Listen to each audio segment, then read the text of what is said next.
Yo, what's up guys? It's King Sean here, and in today's video, I'll be bringing you guys my official Week 10 preview between the Commanders and Steelers. Y'all know how these videos work. I'll give you guys the final injury report. I'll give you guys my keys to victory for both the offensive and defensive side of the ball, and I'll give you guys my final score prediction at the end of the video. So, if you guys are new to my channel, leave a like down below, subscribe, turn on notifications, and with that out of the way, let's get straight into today's video. So starting off with the final injury report of the week, we're going to start with the good guys.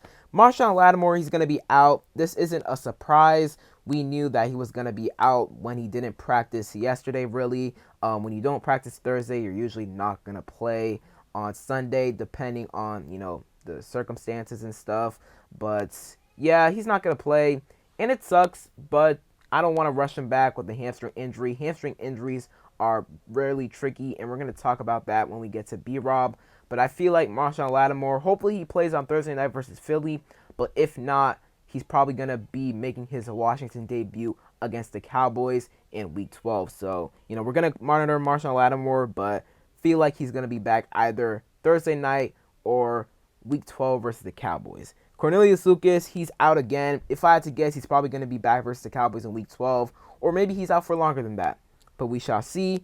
Brian Robinson, oh, by the way, with Cornelius Lucas, I think Brandon Coleman, obviously we're going to go up against TJ Watt, will be a massive challenge. However, I trust Brandon Coleman to hold it down, and Cliff Kingsbury is going to do a good job of scheming up, the O-line protection where JD won't get pressured a lot, won't get hit a lot, and where we're going to be able to kind of contain TJ Watt.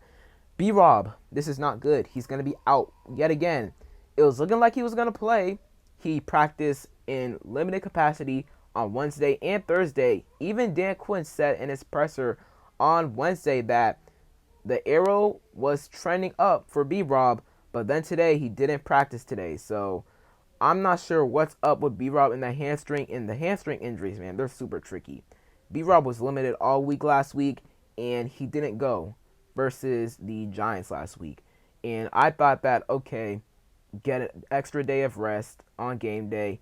Good to be back for the Steelers game, and he's out again. So when will B-Rob return? I'm not sure. Do we place him on IR? I don't think so. I feel like if we were to place him on IR, we would have done it by now. So maybe they expect him to be back soon. Maybe Thursday night versus Philly, or maybe Week 12 versus Dallas. So we shall see with B-Rob. But, hopefully he can get back right soon, because we're going to need him for these divisional games, because we play Philly Week 16, obviously the Cowboys in Week 12, and obviously Philly in Week 11 on Thursday Night Football, which is right after the Steelers game, quick turnaround. So, it would be nice if he was available for those games. So hopefully he can. However, with hamstring injuries, you kind of never want to rush it. And then Colson Yankoff, one of our core special teams contributors, is going to be out for this week, which sucks, but doesn't really affect us a whole lot outside of special teams. Austin Seibert, dealing with a hamstring, not a hamstring injury, sorry, dealing with a right hip injury, not practice on Wednesday. However, he was limited on Friday, which was today, and Thursday, which was yesterday. And we signed Zane Gonzalez to, I want to say, the practice squad. So that means if we elevate him tomorrow, then that means Austin Seibert's out. And I'm thinking, okay, I think Austin Seibert is still going to play. I think he's still going to start for us on Sunday. I think Austin Seibert will be good. However, it's kind of hard to tell right now because we signed a kicker, right? So it kind of feels like we're preparing for Austin Seibert to be out. But at the same time, he was limited today. So maybe it's just a precautionary thing. I'm not sure. But, we need Austin Seibert. We need our kicker. And Zane Gonzalez, did some research on him, looked at his stats. He's not bad. However, really hasn't played a full season since 2021, and he was pretty solid in 2021. He was perfect with his extra points and 20 for 22 with his field goal attempts. He was 3 for 5 from 50-plus yard attempts, so that's not bad right there. However, we don't want to be missing our kicker in Austin Seibert, who has been automatic for us all season long, really. So hopefully Austin Seibert plays. However, we just got to see with him, man. And then Andrew Wiley, shoulder injury, questionable. I think he should still play. However, if he doesn't play, then it's going to be Trent Scott at right tackle, which we don't want at all. Like, Trent Scott, he was awful against the Bears, and we're going up against TJ Watt this week.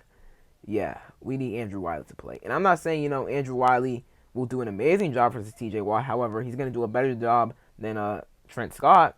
So, and we're going to be helping both of them out a lot. I mean, we're going to be helping Brandon Coleman out a lot. We're going to be helping Andrew Wiley out a lot. Even if Andrew Wiley doesn't play, we're going to be helping Trent Scott out a lot. We're going to be doubling TJ Watt. So, we're going to be helping our tackles out a lot, but you do not want Andrew Wiley to be out, because if he is, it's going to be Trent Scott, which you don't want. And then everybody else you see on here, Dorance Armstrong, Cleveland Farrell, Tyler Biadasz, Dante Fowler, Noah Igbenogany, they're all good. And as for the Steelers, they're pretty healthy. The only guys that are going to be out for them is Nick Herbig and Terrell Edmunds.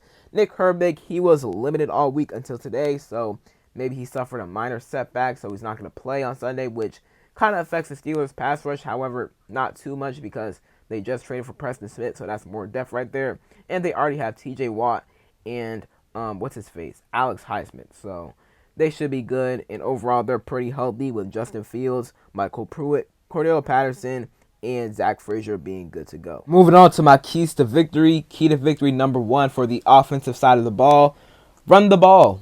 All right, running the ball is going to be very important in this game.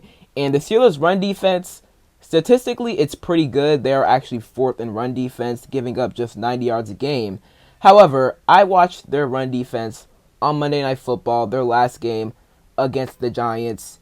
The Giants had over, I want to say, 180 total yards on them. Tyrell Tracy had 140 total yards on the ground versus the Steelers. We can run the ball on the Steelers. And also, the Cowboys, their running back room is horrendous. Their best rushing game came against the Steelers back in, I want to say, was it week 5 or week 6? Somewhere around then. I think it was week 5 on Sunday Night Football. That was the Cowboys' best running game of the season. So we can run the ball on this Pittsburgh Steelers defense. Okay, the run game, the run defense, statistically is good. However, if you actually watch their games, some of their games, they're giving up a lot of yards on the ground to the Giants, to the Cowboys. So we're going to be able to run the ball on them, in my opinion, and we need to stick to that. Now, obviously, you got TJ Watt. He's a menace to society. Nick Herbig, he's going to be out for this game, but they got Preston Smith, who they just traded for, Alex Highsmith, Cam Hayward. So those guys, they're going to be up front. B-Rob's going to be out, of course. That hurts us because he's our physical back. He wears the defense down. He keeps the defense honest. So him being out is definitely going to hurt us more than last week against the Giants, because against the Giants, their run defense is awful. And the Steelers' run defense isn't the greatest either. However, it is better than the Giants' run defense. And I feel like we'll still be able to run the ball this week. However, would have been much, much more effective with B-Rob. And I'm not saying it's not going to be effective. Like, I think Chris Rodriguez, he's probably going to get elevated again this week. So I think he should do a good job of running the ball on them. Austin Eckler, I think he's going to do a good job of running it on the Steelers. Same with Jerry McNichols. And obviously JD, he's going to use his legs as well. So I think we're still going to be able to run the ball. However, B-Rob being out definitely does affect our run game. But if we want to win this game, we got to start by establishing the run and establishing it early. Key to victory number 2, protect Jayden Daniels and protect the ball. The Steelers are plus 10 in turnover differential. That is pretty incredible. That's because they don't give the ball up a bunch and they create turnovers. And obviously, their secondary, it's pretty solid for the most part, I would say. They are 21st in pass defense, so we can definitely throw the ball on them. However, Joey Porter Jr., he's pretty physical. You can kind of get him with some holdings or pass interferences at times, but he's pretty physical. Minkah Fitzpatrick, he's a dog. Obviously, on that defensive line, TJ Watt, he be creating fumbles, man. TJ Watt creates so many fumbles. He had a fumble on Daniel Jones on Monday night. A couple weeks prior, he had a fumble versus the Raiders forced. I mean, he is just a dog at forcing fumbles. So we got to make sure we protect the ball, but also we got to protect Jayden. The Steelers, they have 19 sacks on the year right now, and that is tied 22nd in the NFL. But don't let that number fool you, man. TJ Watt, he going to get after you. He going to get after you. It don't matter if you double team him, triple team him. He's still going to get after you, man. TJ Watt, he is unbelievable, man. If I had to guess, I think we're going to have 2 guys on him most of the game. Obviously, he'll be singled up at times, but we're going to have 2 guys on him most of the game because there is no situation where there's not a lot of situations where we have to have TJ Watt singled up. We have to have him double teamed almost every single play and that'll help our tackles, obviously, in Brandon Coleman and Andrew Wiley if he plays. Brandon Coleman, he did a really good job against Brian Burns and Azeez Ojulari last week, but TJ Watt's a different animal, man. He is way better than those guys. And I'm not taking Brandon Coleman's performance away from him. Like, Brandon Coleman, he was spectacular last week. Brian Burns is still a really good edge rusher, but TJ Watt is just a different breed. So we got to do a good job of protecting Jayden. Obviously, the interior, Nick Allegretti, Tyler Biadasz, Sam Cosmi, they got to do their jobs. Obviously, if Andrew Wiley plays, he got to do his job. If Trent Scott plays, I have no hope. I'm not going to lie. Like, Trent Scott is awful. But either way, we got to, double TJ Watt a lot. We got to chip him a bunch, like with our tight ends, with our running backs, with our receivers, whatever. Got to chip him a bunch. Cliff, man, excited to see what you have in store for TJ Watt. And I feel like he has something good up his sleeve on how to limit TJ Watt, because you can't full on stop a guy like TJ Watt. But what you can do is limit him, and we have to limit his opportunities of getting to Jayden. So that is key number 2, protect Jayden and protect the ball. And then key to victory number 3 for the offense, move the ball and score points. So the Steelers defense, it probably is the best defensive line or front 7 we've gone up against thus far this season. Their secondary isn't bad. It is 21st in pass defense. They're giving up about 214 yards a game, so we can definitely throw the ball on them. And that's actually what Jayden has kind of been averaging per game, like 214 to 217 yards a game. So we can definitely pass the ball on them. And obviously some key matchups to watch, Terry versus Joey Porter Jr. Hey, man, if they leave Joey Porter Jr. one-on-one with Terry, I'm taking that shot. If I'm Jayden and Cliff, I'm taking that shot, man. I am. Joey Porter Jr., he's not bad by any means, but he is very physical, and he can attract a lot of holding penalties, a lot of pass interferences. So if he's one-on-one with Terry or even Noah Brown, I think I'm taking a shot towards him, see if he can draw, a pass interference or maybe a holding call, or maybe, Noah Brown or Terry McLaurin comes up with the ball. We shall see, but we got to score points, and we're going to be at home. We struggled to score in the red zone at home. Didn't do it against the Giants. Didn't do it against the Bears. Against the Browns, we did a better job of it, and against the Panthers. However, we got to do a good job of it versus the Steelers because their defense is pretty solid. Their secondary isn't top 10. Okay, their secondary isn't top 10, I would say, but it is above average. It's still pretty good. Their front 7 helps them out a whole lot. Their front 7 is amazing. Okay, it's really good. Obviously led by TJ Watt. So, gotta move the ball on them. Cliff, want to see you obviously spread the ball around to Terry. Terry had 2 catches last week for 2 touchdowns. Obviously, you want to see him get more yards, but he still had 2 touchdowns, which is awesome. Noah Brown, Luke McCaffrey. Luke McCaffrey has been open a lot, man, on film. He is so open. Want to see him get more opportunities. Obviously, Zach Ertz, Eckler out of the backfield, maybe with McNichols as well. So all them guys, want to see them get involved. Olamide Zaccheaus, De'Ami Brown. So got to get those guys involved. But most importantly, we got to score points in the red zone. And honestly, especially this week, because we don't know if Austin Cybert's going to play. And Zane Gonzalez, his stats have looked pretty solid.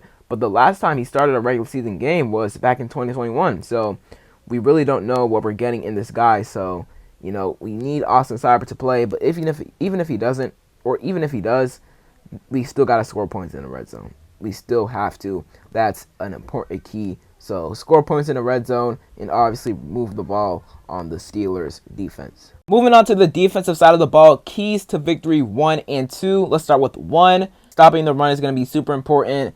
Last week against the Giants, we gave up a whole bunch of yards to them in the first half. Did a better job in the second half. Can we carry that over to this week? We shall see. Najee Harris, he actually has had a really good season so far, especially over these past couple weeks. Had a nice game versus the Giants and versus the Raiders. He definitely feels kind of rejuvenated this season. He's definitely been playing some better ball, running the ball better.